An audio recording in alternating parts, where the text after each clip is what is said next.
Today I'm going to be sharing with you my top books of 2023.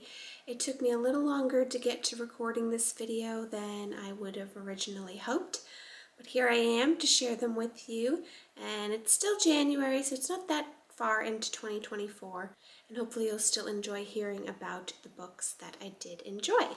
First, I wanted to give you some of the reading stats from 2023.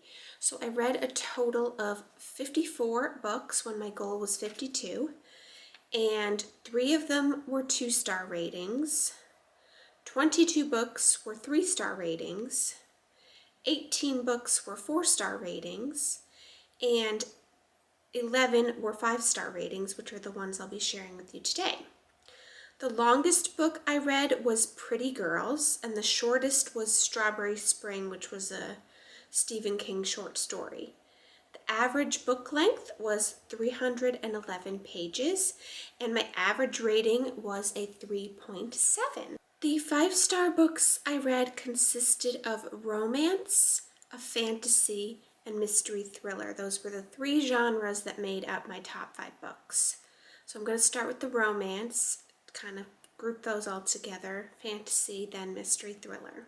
The first in romance is People We Meet on Vacation by Emily Henry. After a lot of time, it's hard for me to remember specific details about a book, so I will link which book vlog video I spoke about this book in so you can hear more detail about the book in terms of what I thought of it right after reading it, but for now I'll just give you a little bit of a description.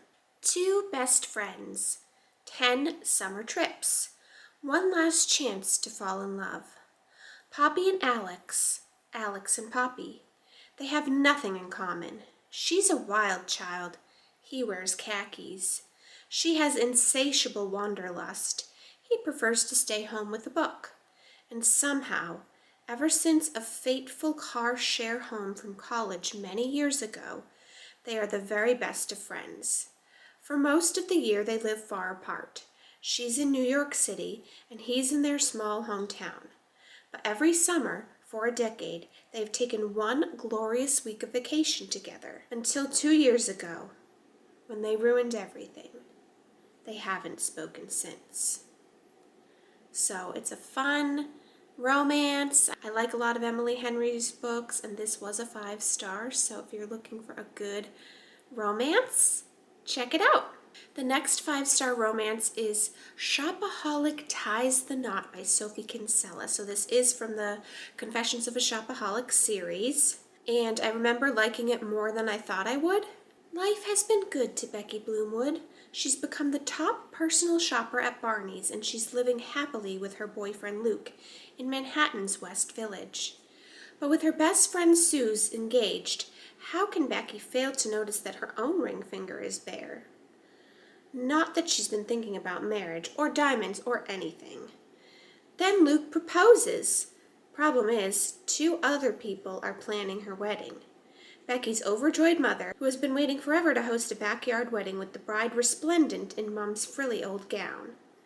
And her high society soon-to-be mother-in-law, who insists on a glamorous, all-expenses-paid affair at the plaza.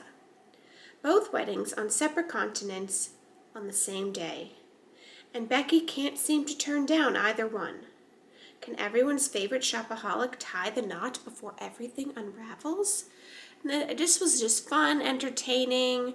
I think you would like it. Next is Romantic Comedy by Curtis Sittenfeld. Sally Mills is a sketch writer for The Night Owls, the late-night live comedy show that airs each Saturday. With a couple of heartbreaks under her belt, she's long abandoned the search for love, settling instead for the occasional hookup, career success, and a close relationship with her stepfather to round out a satisfying life. But when Sally's friend and fellow writer Danny Horst begins dating Annabelle, a glamorous actor who guest hosted the show, he joins the not-so-exclusive group of talented but average-looking and even dorky men at the show, and in society at large, who've gotten romantically involved with incredibly beautiful and accomplished women. Sally channels her annoyance into a sketch called The Danny Horst Rule. poking fun at this phenomenon while underscoring how unlikely it is that the reverse would ever happen for a woman.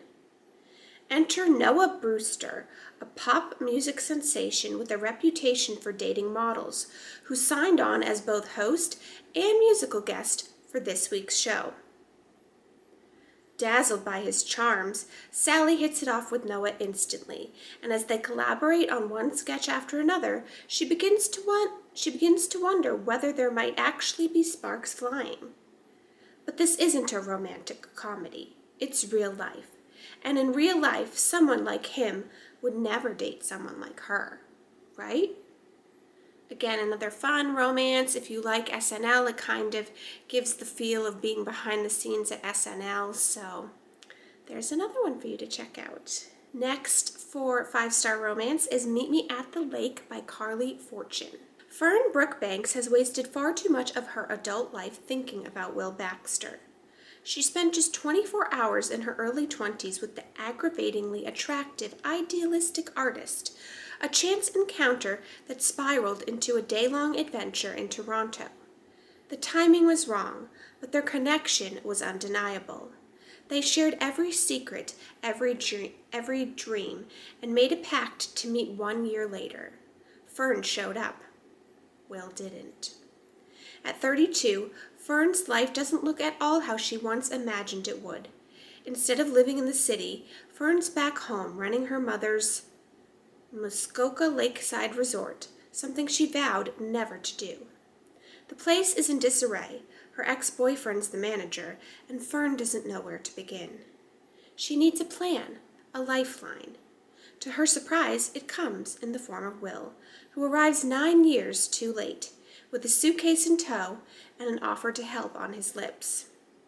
Will may be the only person who understands what Fern's going through, but how could she possibly trust this expensive suit-wearing mirage who seems nothing like the young man she met all those years ago? Will is hiding something, and Fern's not sure she wants to know what it is. So if that sounds interesting to you, check it out. A good, fun lakeside romance. Next was The True Love Experiment by Christina Lauren. I've read a number of books by Christina Lauren, who are two different people who write together, and I've enjoyed many of theirs, but this was the only 5-star of 2023. Felicity Fizzy Chen is lost. Sure, she's got an incredible career as a beloved romance novelist with a slew of bestsellers under her belt, but when she's asked to give a commencement address, it hits her. She hasn't been practicing what she preached. Fizzy hasn't ever really been in love. Lust? Definitely. But that swoon-worthy, can't stop thinking about him, all-encompassing feeling? Nope, nothing. What happens when the optimism she spent her career encouraging in readers starts to feel like a lie? Connor Prince, documentary filmmaker and single father, loves his work in large part because it allows him to live near his daughter. But when his profit-minded boss orders him to create a reality TV show, putting his job on the line, Connor is out of his element. Desperate to find his romantic lead, a chance run-in with an exasperated Fizzy offers Connor the perfect solution. What if he could show the queen of romance herself falling head over heels for all the world to see? Fizzy gives him a hard pass, unless he agrees to her list of demands. When he says yes, and production on the True Love Experiment begins, Connor wonders if that perfect match will ever be in the cue cards for him too. So, don't want to spoil too much with that one, but it is very entertaining. If you like shows like The Bachelor or any of those, or even if you don't, because I don't really watch those shows, I think you would enjoy it. And yeah, it's just a fun, lighthearted read. Now for the one fantasy that I read, I called it fantasy because I didn't really know what else to call it, was Desperately Ever After by Laura Kenyon, and I had planned to read maybe the sequel, but I never got around to it, so maybe this year I will. But this one is kind of a fractured fairy tale about the Disney princesses, and I'll give you a little bit of a description of it. Imagine what might happen if our most beloved fairy tale princesses were the best of friends and had the dreams, dilemmas, and libidos of a modern woman. How would their stories unfold after wedding bells stopped ringing? Set in a fictional realm based on New York City, Desperately Ever After sprinkles women's fiction with elements of fantasy and encourages readers to rethink everything they know about happy endings. Years after turning her husband from beast back to man and becoming his queen, Belle finds out she's finally going to have a child. But before she can announce the wondrous news, she catches him cheating and watches her happily ever after go up in flames. Turning to her friends for the strength to land with grace, she realizes she's not the only one at a crossroads. Cinderella, a mother of 4 drowning in royal duties, is facing her 30th birthday and questioning everything she's done or hasn't done with her life. Rapunzel, a sex-crazed socialite and one-woman powerhouse, is on a self-destructive quest to make up for 20 years locked away in a tower.